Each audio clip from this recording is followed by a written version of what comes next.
Good morning. Good morning, my amazing people. Here we go. Smackdown last night. Quite possibly one of the worst ones I've ever seen in my life. And going into it, man, you would think that with a Punk, Roman, Seth, knowing that was coming, that it was impossible for this to just be a trash show. Triple H said, "Hold my beer." That's exactly what he said. The night would start off with Randy Orton coming out, and of course he got a huge pop from the crowd.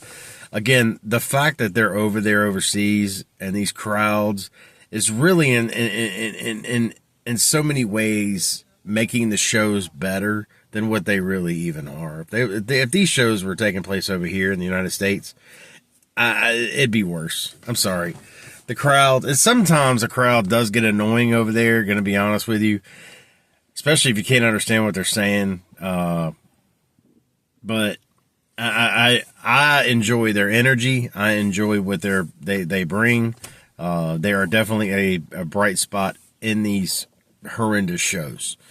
But Randy Orton comes out, huge pop. And of course, before he can even say anything, of course, the crowd is in it. They're singing a song. It takes forever. There's so much just downtime in these shows lately with the between the crowd's chants and the ads. I mean, dude, there's just not much show happening, and there's not any storytelling happening. And that again, that's what I'm always going to go back to, the storytelling. And there's just none of that being done right now. And it's kind of annoying. And so before he can even say anything, Kevin Owens comes out. Then, of course, Kevin Owens comes out, and he is he's pretty much apologizing to Orton for whatever. And Randy's like, "What are you even doing right now?" He makes a comment about going to win the tag team championships and not feuding together, blah, blah, blah, blah, blah. Randy, pretty much in a polite way, I'll say it, tells him no. He didn't do it that polite. Tells him no, and then, of course, that happens. And then, they're going to have their Mania match. And the only thing I'm going to say about this is the only reason this is any good is because I respect the heck out of both of these two guys, and they're two of my favorites. And that's why I'm paying attention to it, and that's why I'm not walking away from the TV when they're on. This be any two other guys, I'm not sure I'd be here going this long into it. But they're going to put on a good match because it's Randy Orton and it's KO. But that's the only reason. And then, of course, after that, they go straight into a tag match, which I thought was a little ridiculous. You had Damian Priest and Jimmy Uso against Shinsuke and Drew McIntyre. I don't know where this came from. I don't know what this was about. Didn't think it was a waste. This was a beer run. Heavy beer run. Because it was a snooze fest. The only thing I'm going to say about this is they're doing this feud between Drew and Priest, and I call this the jobber match because over the last year they've turned McIntyre into a jobber. He loses to everybody. I don't remember the last time he won a meaningful match. And then you have Damian Priest, which I believe they're turning into a jobber. He seems to be going down that road, the jobber road. And that's my only thing is, who's going to win that match? Who are they going to have win that match? That's the only reason I'm curious. Who gets the win here? Because both of these guys have been losing. I mean, let's face it, Damian Priest hasn't done anything since he left Judgment Day. Nothing. He just hasn't. And he gets no pop from the crowd, not for real. Same thing with, and it's the same way with McIntyre. They've done it. Then they've created that because he used to get pops, and now he gets nothing. And even when he didn't get pop, he got something from the crowd. He don't get anything anymore because he loses every match. And Damian is headed down that path. So who's going to win that? It's the only reason I care. I want to see who they have win. It's the only reason I'm interested. So who cares?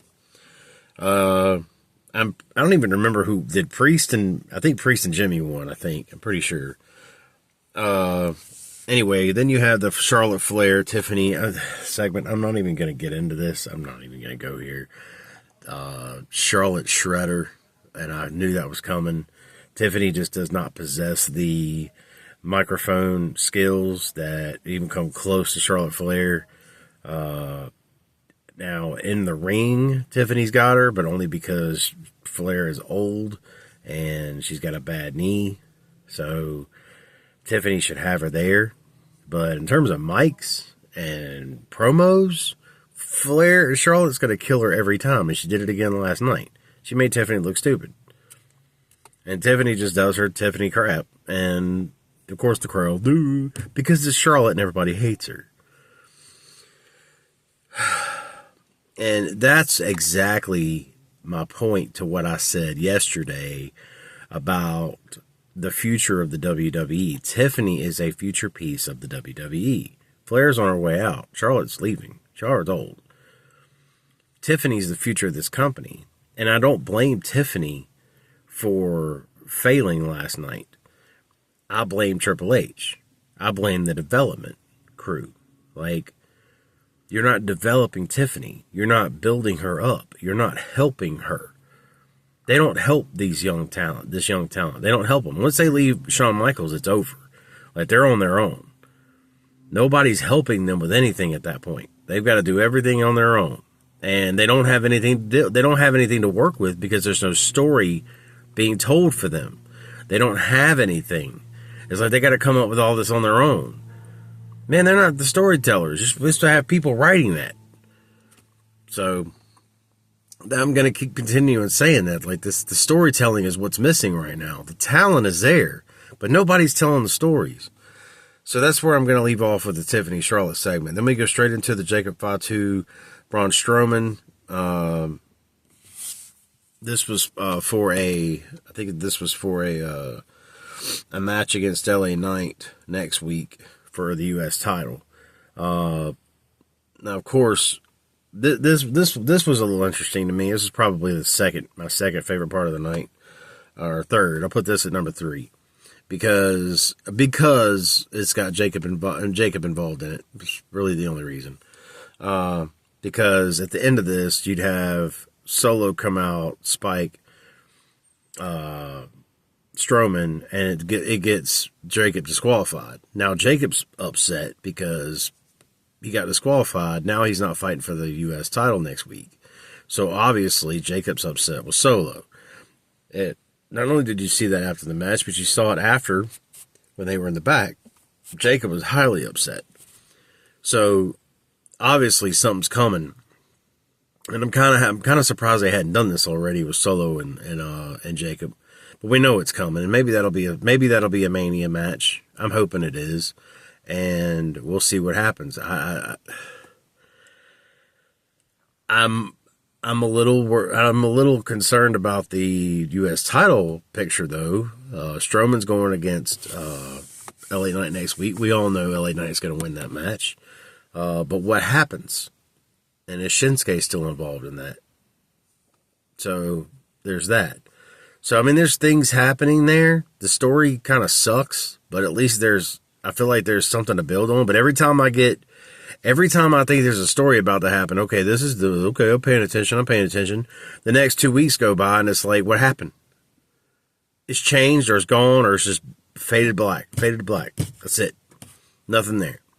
So there's that. And then, and then they had the Zelina Vega versus Piper Niven. Now, this was a snooze fest if I've ever seen it, and it lasted forever. Like, oh my God, how long was this match? This felt like a lifetime of snoozing, a lifetime of snoring. Okay, this was awful. This was a bad match. And, I mean, Piper won. Who cares? Like, seriously, who cares? If I was Selena, I'd leave. They do nothing with her. She's a decent wrestler. They do nothing with her, ever. She's never important. She's never in any storylines that are worth anything. And I just feel like, she's just there. And she's always there. It seems like she's there every week, but nothing ever happens with her, and they don't do anything with her, and she's constantly losing. So she's a jobber. And it's not right. She's a better wrestler than that. Again, they treat their good wrestlers terrible in WWE. Just saying. If you can wrestle really good, you consistently lose. And if you're consistently there every week, you lose. And it's ridiculous. Then they had a Cena recap over Monday, and they kind of went through all that, so I had to rewatch that garbage. And they left out the best part. They left out the best part of what Cena said Monday night, and I will say it here. The best thing that he said was, you expected new music, you expected new attire. You don't deserve new music. You don't deserve a new attire.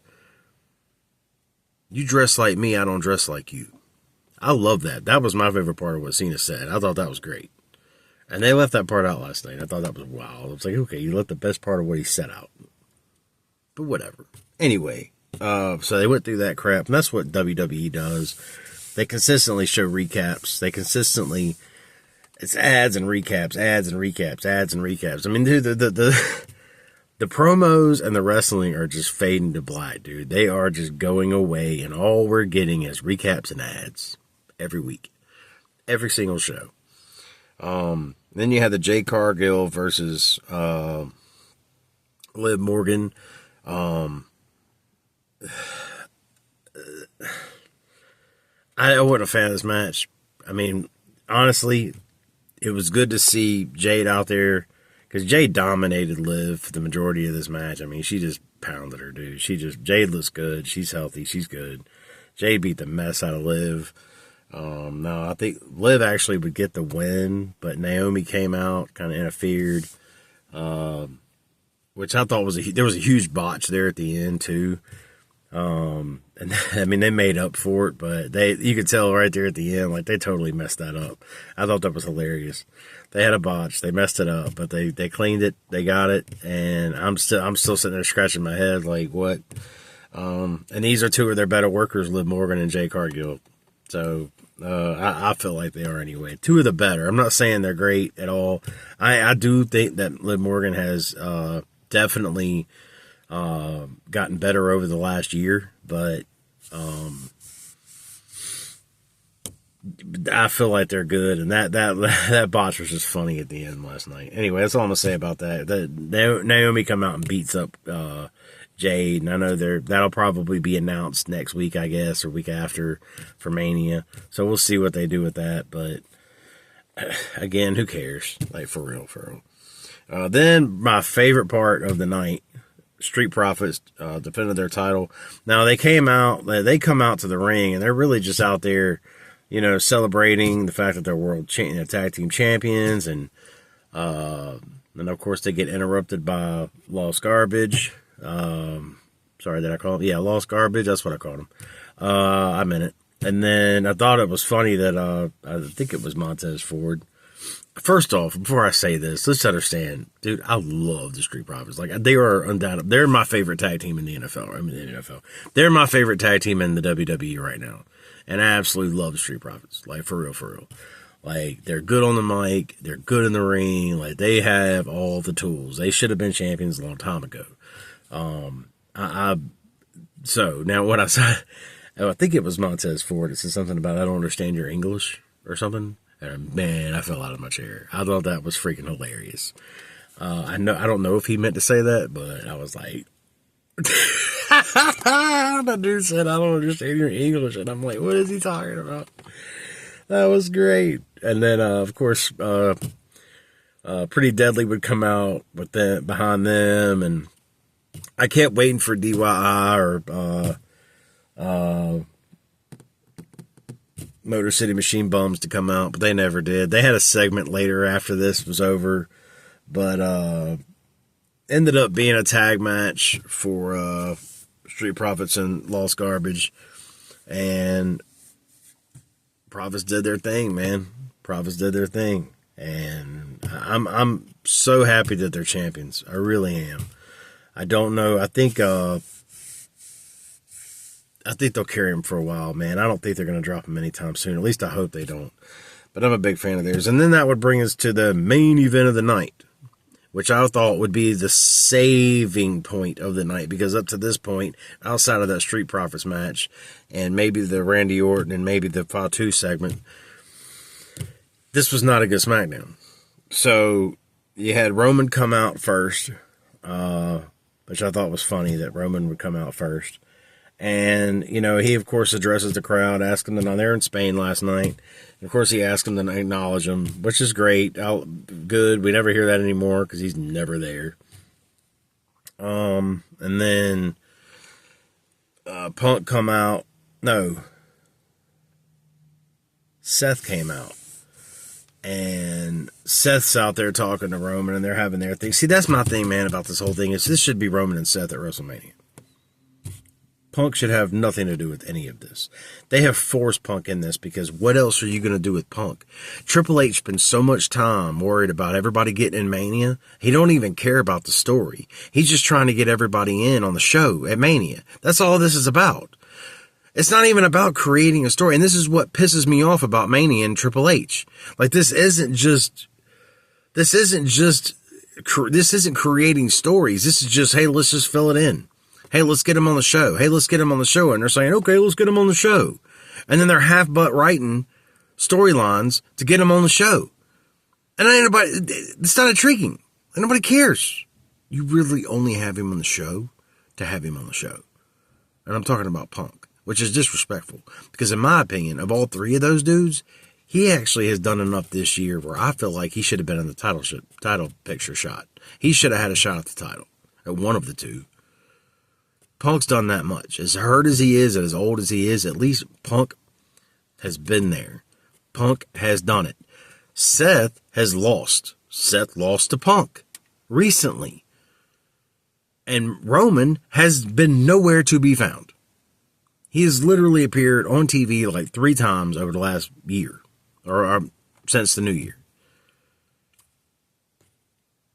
I don't understand. But I know this. Punk should have been more involved. Punk should have been title shot. It should have been Punk versus Gunther, not Jay. Just saying. It would have been a heck of a lot better had Punk been in that spot than Jey Uso. And I know y'all will get, I just hurt some feelings with the Jey Uso crap. I don't care. It's bad. That match is not going to be good. And we've seen it 1,400 times. Who cares? And they're going to give Jay the title. That's the worst part about the whole thing. Then what? And what happens to Gunther after that? Gunther's the better of the two. At least he's got more than 4 moves. And he's better on the mic than Jay is, but then again, so is everybody else. Jay's awful on the mic. I ain't trying to make this a Raw segment, but dude, it should have been Punk. Punk should have been better. You would have been better off if Punk had been going for that title against Gunther. Is all I'm trying to say. You want to fit people on the show? Cool. That ain't the way to go about it. And it's trash. The storyline is garbage. Just like every other storyline in WWE right now. I don't know a single storyline happening in WWE right now I care to see. None of them. They're all boring. Boring, unwatchable, trash. Every single week it's the same thing. And we're in WrestleMania season, man. This ain't September. Triple H. It's March. We're going into April. And you're coming out with this trash? This is awful. There's no stories being told going into Mania. This didn't happen with... I was about to say this didn't happen with Vince. Now, in Vince's later years, yeah, it wasn't good. But it's better than this. I don't care what anybody says. This is dog water. This is awful. This is bad. SmackDown sucked last night. We are literally weeks away from Mania and we're getting bad TV. Are we going to fix it? Probably not. But I'll be here tomorrow. Love you guys. Y'all have a wonderful weekend.